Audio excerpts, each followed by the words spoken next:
శ్రీ జపాలి ఆంజనేయ మందిరం. ఇదైతే పార్ట్ 2 అన్నమాట. అక్కడ పైకి ఎక్కి దిగుతూ ఉండాలి కాబట్టి మధ్యలో ఇలా చల్లచల్లగా కూల్ డ్రింక్ తర్వాత స్నాక్స్ అన్ని కూడా ఉంటాయి. దర్శించుకోవడానికి వెళ్లేటప్పుడు మధ్యలో ఇలా బుజ్జి బుజ్జి హనుమాన్లు కూడా మనకు కనిపిస్తూ ఉంటాయి. వింటర్ లో ఈ ప్లేస్ చూస్తే ఇంకా అస్సలు మర్చిపోలేమన్నమాట. లైఫ్ లో అంత బాగుంటుంది. సమ్మర్ లోనే ఇలా ఉంటే ఇంకా వింటర్ లో ఎలా ఉంటుందో మీరే ఒకసారి ఊహించుకోండి. జపాలికి స్వాగతం అంటూ చెట్టుకున్న బోర్డు ద్వారా మనకి స్వాగతం పలికేస్తున్నారు ఇక్కడ. నాతో పాటు మీ అందరికీ కూడా జపాలికి స్వాగతం.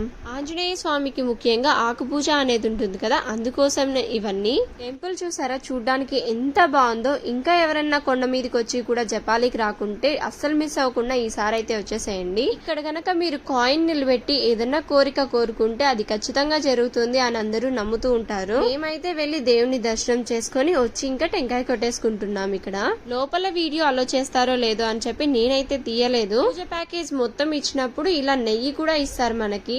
అలా స్వామివారిని బాగా దర్శించుకున్న తర్వాత ఇంకా స్వామివారి బొట్టు పెట్టేసుకుంటున్నాం మేమందరము కూడా.